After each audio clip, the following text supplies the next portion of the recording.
This video is made possible by our sponsors, AJA. We'd like to thank AJA for all their support and tell you to go to aja.com for all your production and post-production needs. Hi, I'm Gordon Burkell from Filmmaker U. At Filmmaker U, we create courses for film professionals to deepen and diversify your existing skill set. You can learn more at filmmakeru.com, or of course follow us on Twitter at filmmaker_u. Every week we interview a film professional to discuss their work, and this week I'm joined by Rocco Matteo, whose work includes The Kennedys After Camelot, The Secret Life of Marilyn Monroe, and more recently Rabbit Hole for Paramount Plus. Welcome to the show, Rocco. Thank you. Nice to be here. I guess my first question is, when you're coming up for like the look of this show, what would you say was the sort of the motif that you came up with the director and the writers? Well, I guess the brief from the writer-directors was they really just wanted everything to be real. And so they were going to write specific places, which they did. You know, I learned early on that there was going to be a kind of symmetry of the relationship between the protagonist, John Weir, and his best friend. Mm-hmm. And that was going to be a kind of primary visual idea of the show. And then a kind of sense of a road movie, which is, you know, what happens when the plot really starts to move along. So the other aspect of this was, we want to invoke the grandeur of, you know, a big city capital like New York, and the potential for, you know, large architectural volumes in the way that we saw things like that in like 70s American thrillers. Mm-hmm. So that was a kind of a visual ask, which is look for spaces like that, look for something like that. And then the last aspect of this, which was kind of left hanging, was, oh, and by the way, the show is a puzzle, and the primary issue with that is we are unsure if it's real or a delusion. And so see if you can work with that. So I took that to heart, which is, okay, what do I do to kind of, you know, embrace real spaces, create real spaces, real environments that have scope, but then fundamentally detail them in such a way that I can imply the disquiet or the confusion that the protagonist lives with.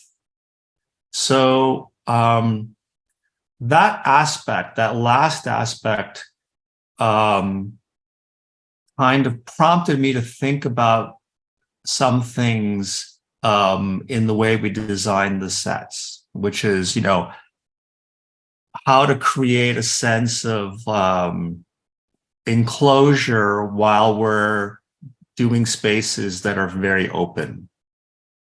And I can get more into it, but so in a kind of a long-winded response to your question, the challenge was how to make something real, looking real, but kind of allude to the psychological issues at play in the story.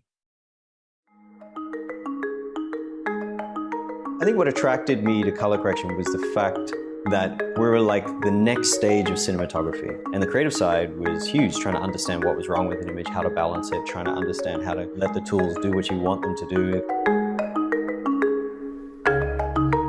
Where else can the technology go? What else can we do? I'm very interested in trying to mold the image and create the best look possible. And whatever tools are out there, you want to try and latch onto them. I'm Eric Whipp, and this is my course on color correction.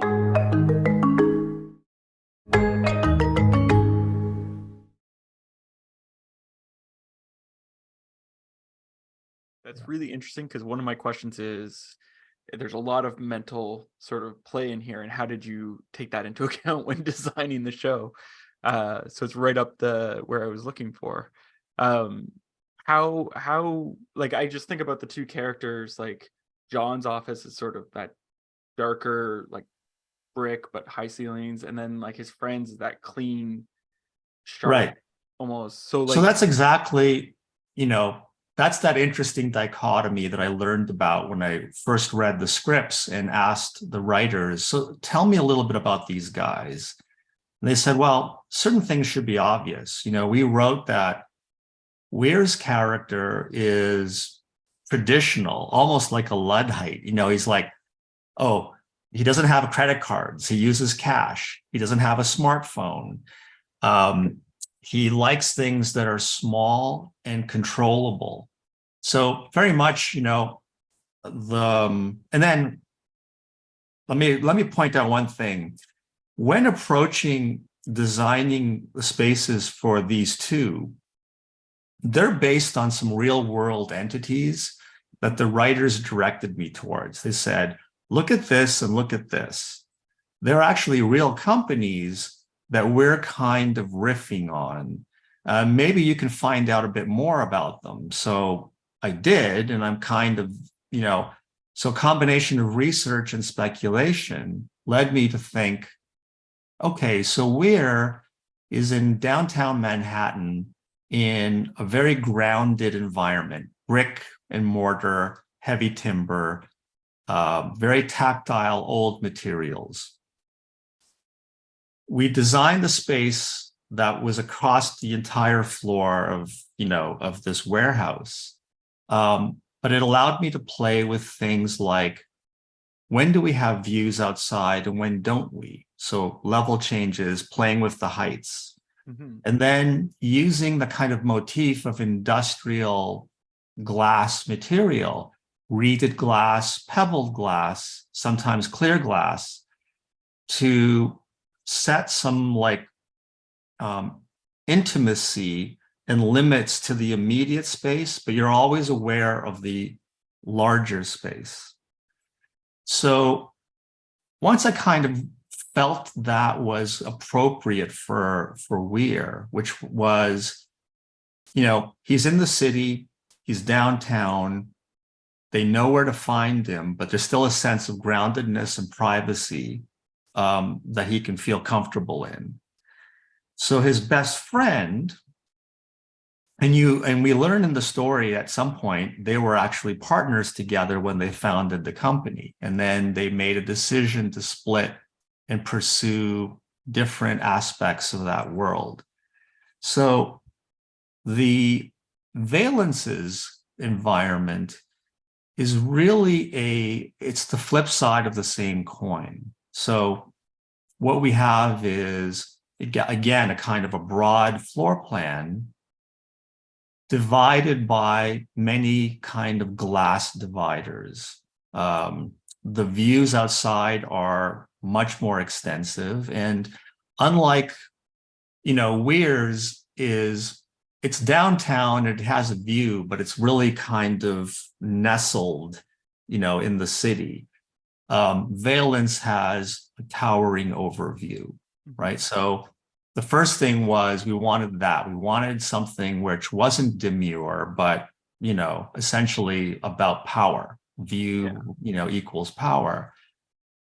The second thing, the transparency, and then introducing a kind of like a scope of staff, the bullpen, the data analyst's floor.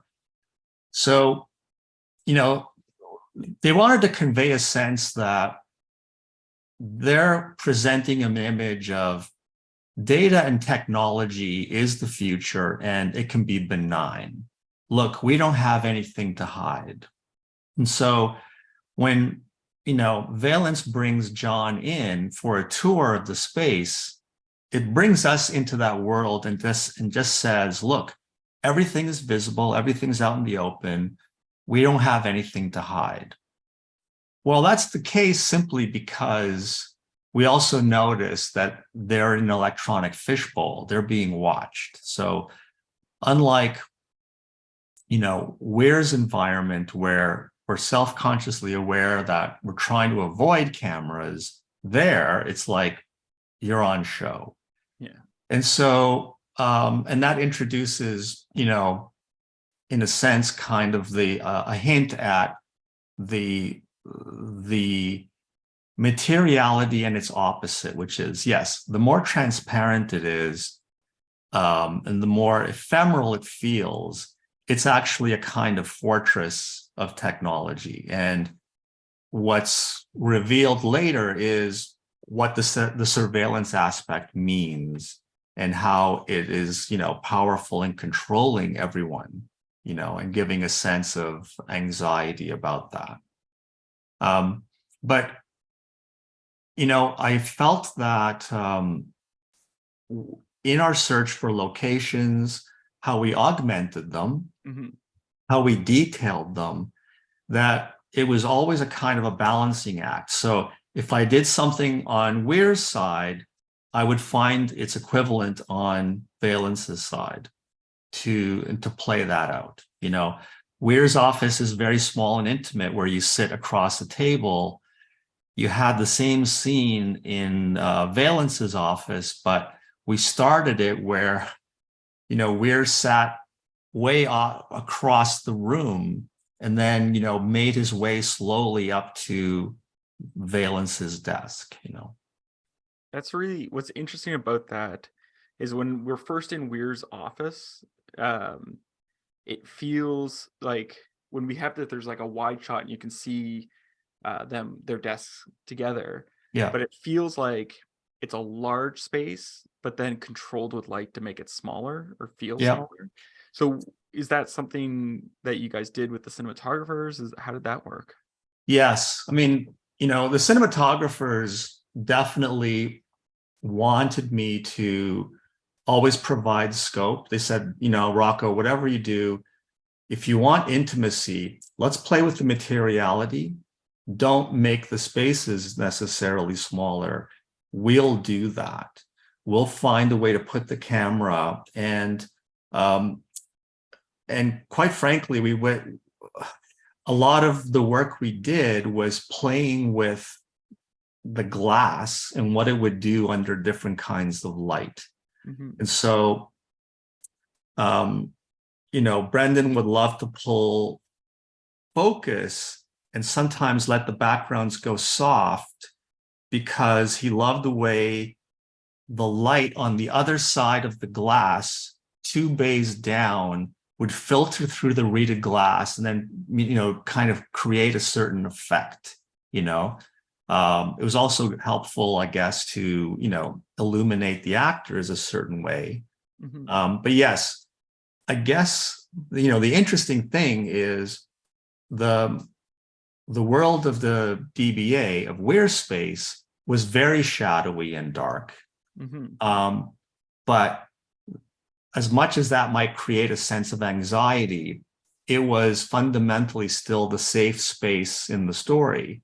Whereas the environments that were sunny and illuminated and clean, ultimately that started to represent much more a sense of like you're overexposed and you are in danger. Yeah, which is interesting because I do have a question, but I'm nervous about asking it. So if you want us to cut it out, but I want to talk about the suicide and sort of, because that feels like it plays into the building itself in a weird way. Yes. Yeah. But I don't, again, if you want us to cut that out because you don't want to spoil it, we can. Well, the funny thing is, what I can say about it is unexpected for us as much as it will be for the audience when they see it. And on some level, it's never really fully explained or resolved. So, but essentially, probably the necessity of having that environment, or it's kind of the culmination of having that environment, led to that, which is, well, it is also the flip side of what happens at the DBA, which is our safe space that's grounded and feels secure. They have to resort to something very drastic to change the narrative above that, which is to blow up the floor. So I think that that the symmetry of the spaces and the characters also arrived at the symmetry of these two very traumatic effects, which is, the audience is meant to be really like blown away, like, oh my God, what did I just see? But then the truth behind both is complicated. And,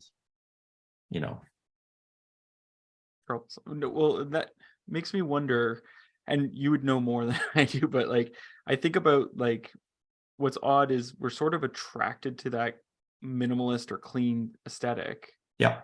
And yet there's more comfort in that style that Weir's office is in, right? Like I feel when I see like a nice clean office, whether it's Apple's building or whoever, Sure. it feels like, oh, that's like something that you're wanting. That's why the phones do well, all that stuff, because it's nice, clean, minimalist design.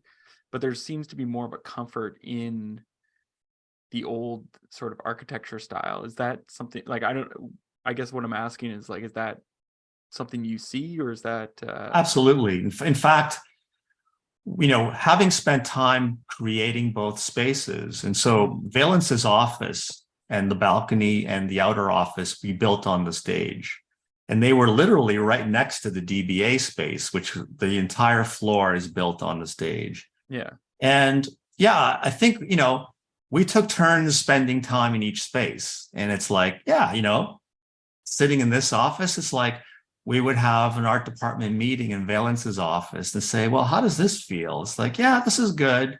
But I guess there's something a bit more performative about being in that corporate environment, which is you're always aware of having to tidy up after yourself, which is, when we were in the DBA, it was kind of like the more mess you made, the more it looked like it was supposed to look like.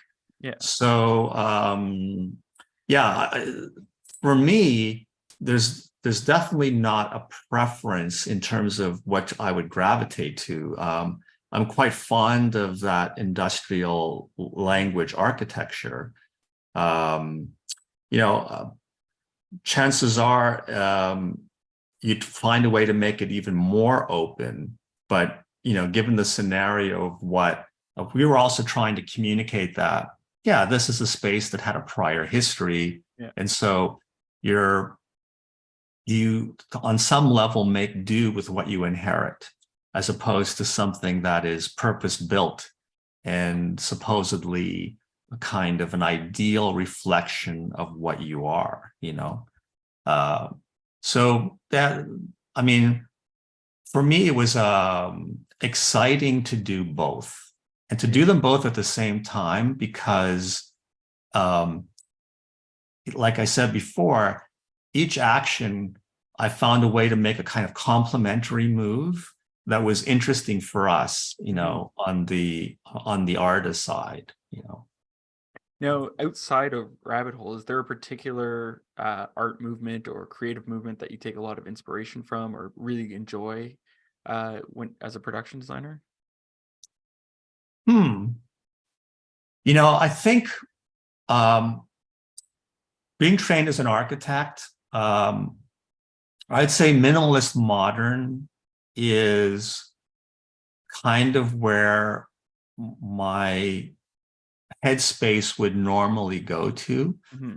But in a way, having made the move and working in the world of film and television, it really expanded my mind to accept the parallels between different architectural styles and different modes within history. Mm-hmm. And so, in actual fact, like a contemporary modern like Arda and its precedence going back, say, 100 years to a warehouse space that was, as open and as spacious as we got in an earlier form of architecture, they really kind of operate the same way. And so I really appreciate the fact that, working in movies has allowed me to kind of go back and examine architecture from different perspectives to see, maybe on a kind of phenomenal level, how things are similar. They're rendered in different ways and different materials, and the styles maybe symbolize certain beliefs or help locate it within a kind of a time frame, but their attitudes are very similar. So I find like I'm very happy to kind of play in the world of early modernity, or even in kind of like colonial rustic styles, because at some point you're always dealing with, similar phenomena. Now, what was it that made you go from architecture to production design? Yeah, I mean, it's interesting. It's one of those things where, life happens when you're busy making plans. And so I was always interested in film as an art form, more as an academic kind of pursuit. So, I actually was in an experimental film collective. I studied film academically in art school, which I took as a kind of parallel sort of educational thing to architecture. And, in our conversations in the 70s and 80s in architecture, referencing filmic space was not unusual. So it's something that I was already kind of like very aware of. I think that the move into it professionally was just a sort of happy accident. The combination of a lack of work in architecture and my interest in, other art forms where you start to freelance. Like I freelanced doing drawings, technical drawings for people in theater. So I worked on small theater projects and on opera projects, doing stage work. And then an art director in film saw my drawings and said, "Hey, can you help me do something on this?" And so a gradual revelation of kind of, the movement of different kinds of artistic endeavor with drawing. I just kind of followed it, and ended up in television and film. Now, just to make sure, you're in Toronto, correct? I am. Okay, because I'm also in Toronto. Oh, and look at that. I'm interested to hear then, because what I find, like, I feel like living in the city is very bittersweet because it's amazing and frustrating at the same time. Oh, yes. Yes, we could talk about that. And what I'm thinking is, like, you're talking about arts, and I think about how, like, there's like this pushing of artists out of the city. Like, I know so many artists who've moved to Hamilton several years Sure. ago because it's more affordable and like what have you. But also, like, when I think of our spaces, I think about how we very much destroy our history Yeah. to quickly rebuild something else. So there's very few nice old buildings, but I'm wondering, there are some interesting, like, that's the thing, is like, when people, like, the architecture frustrates me, but I also love it. Like, I think about all the pieces that we have that are like nothing else in the world. So is there something in the city architecturally that you're like, that's a really cool thing you need to check out? Yes, I mean, I could talk about that. First point being, it's well taken, which is one of the sad things about the kind of progression, the progress of rebuilding a city or expanding a city is how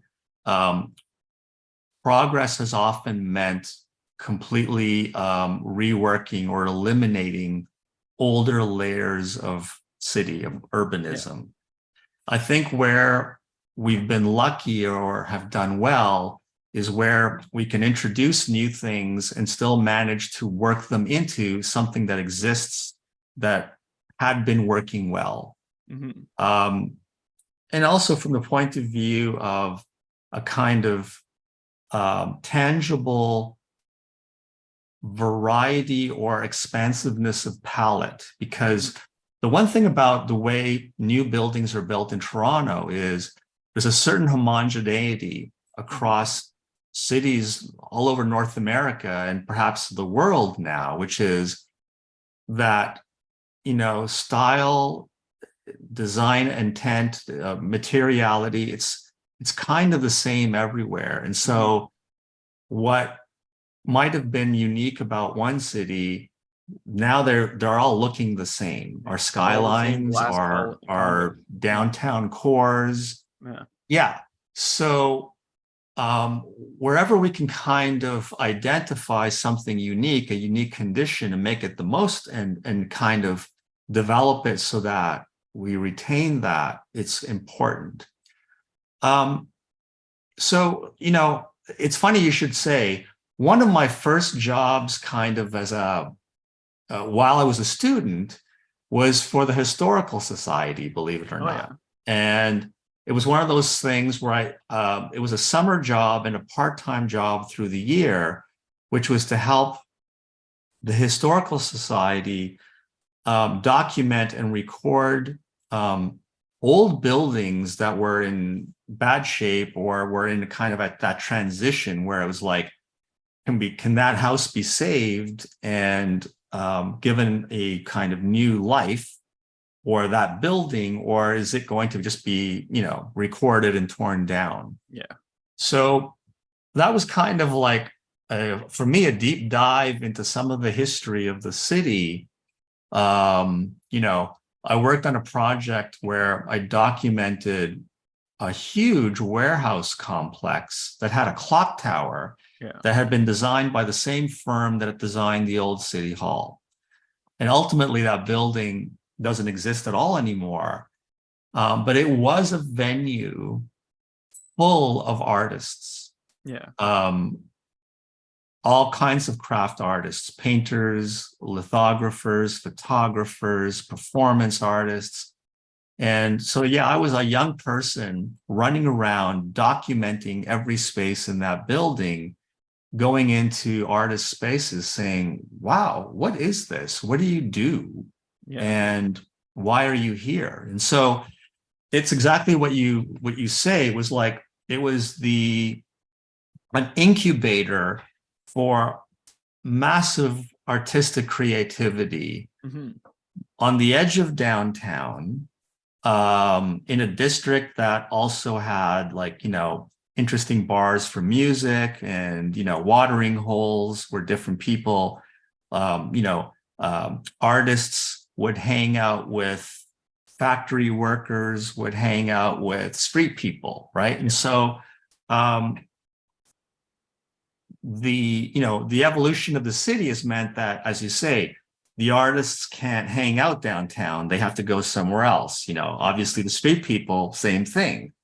Workers are now, you know, in the suburbs. That's all where they can afford to live. And so, yes, we've lost something there by the interests of just gentrification and development. One of the buildings that's being talked about these days, it's one of my oldest favorite buildings, is Ontario Place. Oh yeah, that's huge discussion. You know, and so Ontario Place is weird because, you know, in a way it's a kind of it's an older complex and a time capsule about what we thought the future might look like 40 years ago, 50 years ago. It's like, oh, in the future, this is what the world will look like. And so on some level, it's a time capsule with maybe slightly quaint or, you know, slightly off ideas. But on the other hand, there was a lot of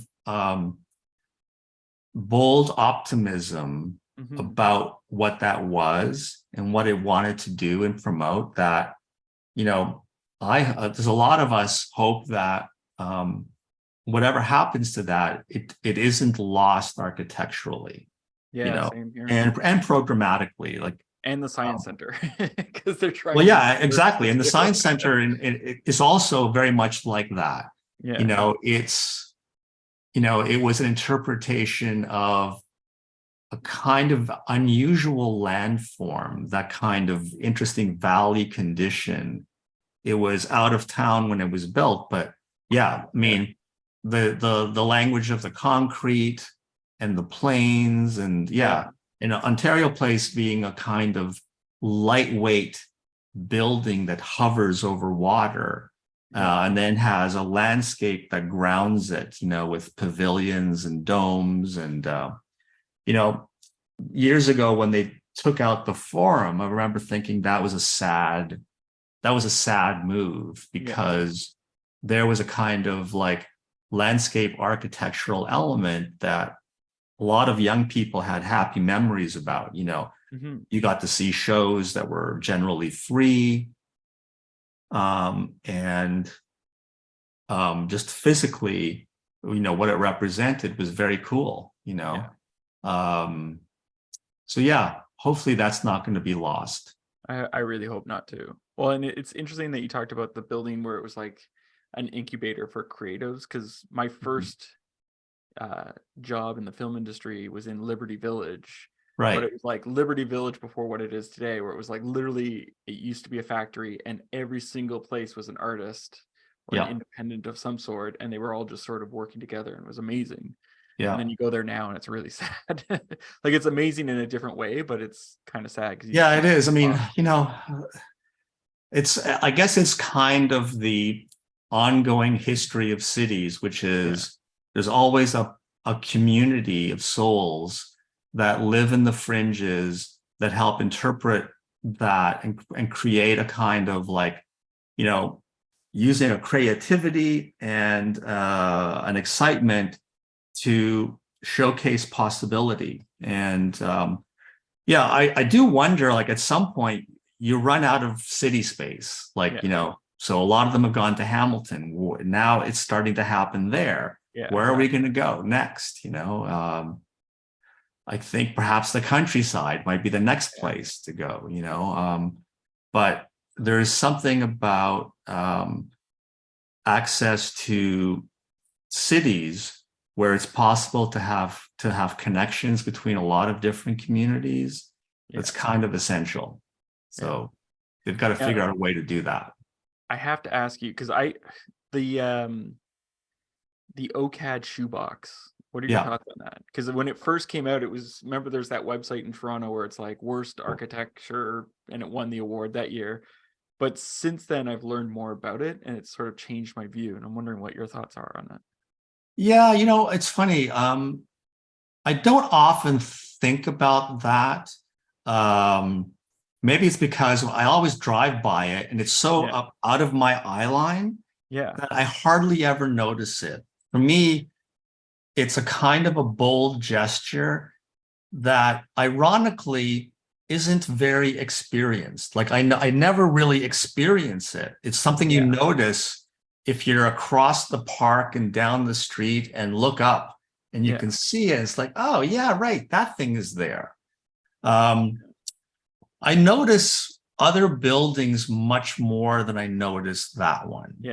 If I am on my bike around Queen's Park, there's a building, the Leslie Dan building, which is the pharmacy center on the corner, especially at night.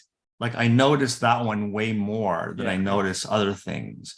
And then what I notice kind of increasingly is all through the downtown, in the oldest neighborhoods where there's still like pockets of houses, I'll start noticing like, new intricate shoe boxes, interesting sort of like shaped and houses, and I don't know, there are live workspaces, what have you. So I'm noticing a bit of that here, there, and everywhere, which I think is cool. Well, what I And heard then, about, sorry. and then that new development that's between King and Adelaide. Yeah. That's going to be interesting to see if that materializes the way it's rendered. Yeah. Where it's a kind of like man in his world, but with a whole kind of green aspect to it. Yeah. Yeah. It could be cool. The shoebox, the reason I brought it up, because I hated it when I first saw it. And then someone was explaining to me that the reason it's built that way was, I guess, the building that's there they couldn't take the weight of expanding up. Right. They wanted to expand to the side, but the park was there. And so they were like, okay, well, they bought the air rights or whatever, and that's the only way they could sort of do it to expand the school. Right. And I was I guess that's a pretty ingenious solution. Yeah. I'm trying to remember. I don't think I've actually ever been in it, but I have nephews and my goddaughter are graduates from that program, and they both said, it's pretty cool being in there. Yeah. And you don't necessarily notice, because like you get up into the space ascending at an angle. Yeah. So I guess it's like the stairs or the escalator takes you up that way. Yeah. So I should probably try to experience it to see what that's like, Yeah. Well, I do have one last question for you.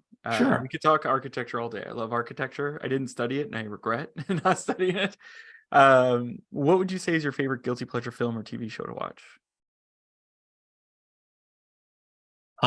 Currently or in the past? Or I can do both.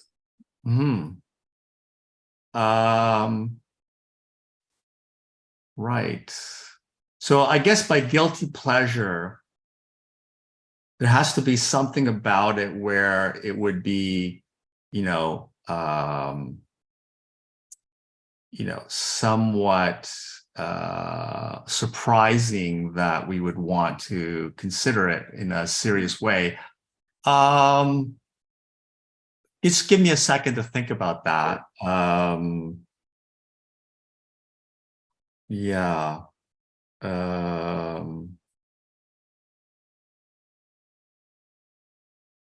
Well, I guess there's a couple of things.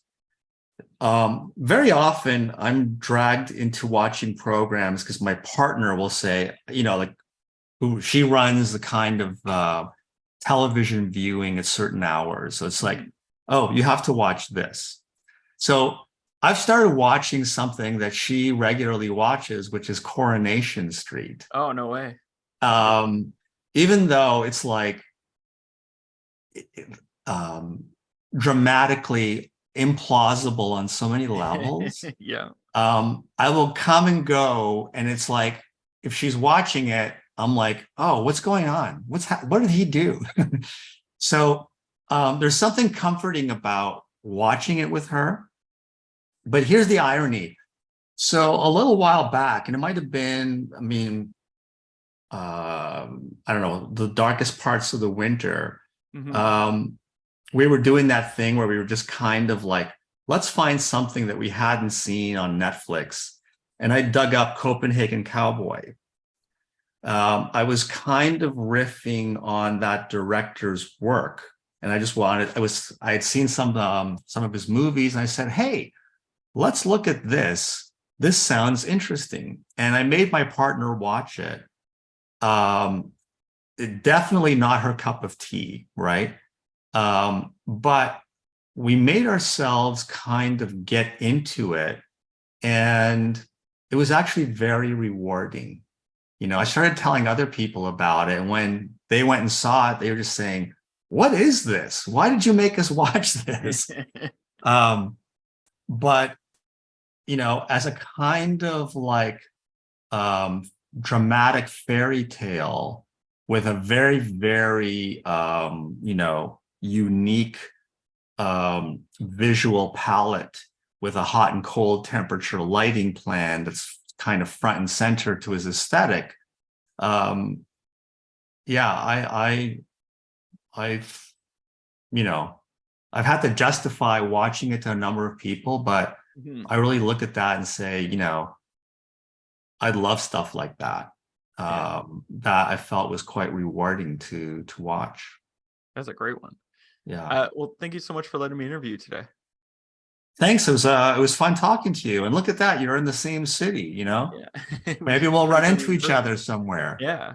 Well, probably, especially if you're on the studio lots. So.